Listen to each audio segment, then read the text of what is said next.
เช็ค3 4 5 6 7 8 9 0โหลดเช็ค1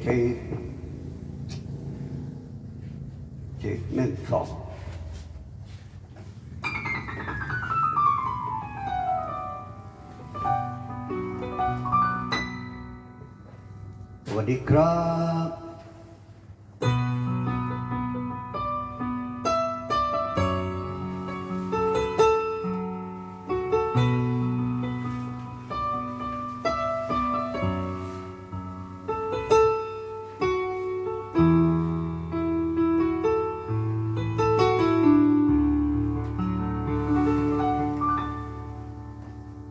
ทนกับคำว่ารอ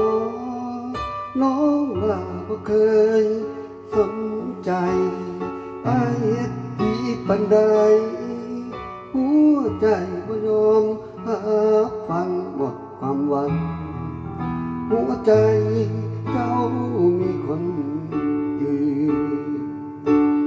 ฝืนทนรอต่อไปเพราะใจอายังหาเธอข้าให้ตายอ้ายยังอยากเจอเพราะเธอคือลม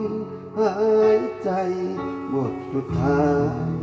ถึงตายอ้ายยังหาเธอเหตุจังได้ย้อนหัวใจน้องมีหลายคนหมายปองสู่อยู่เด้อฝากบอกกับน้องอยากเป็นเจ้าของต้องตายตัวอายก็รอฆ่ากันให้ตายอายก็บ่เศร้าหักเป็นแค่คนรู้จักบ่ได้เป็นคนรู้ใจนี่คือความจริงที่น้องต้องการฝากไว้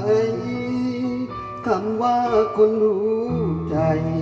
ถึงตายอ้ายบ่มี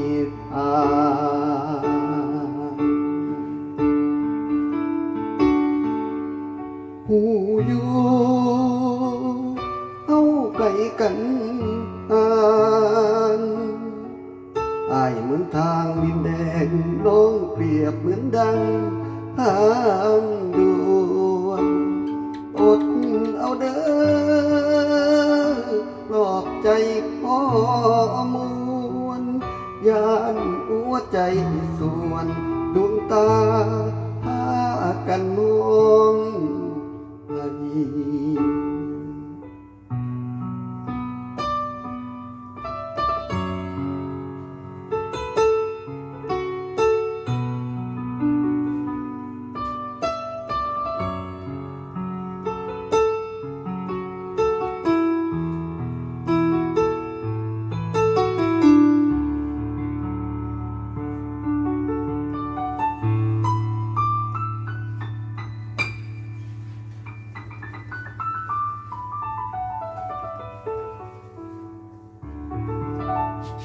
ขอบคุณครับ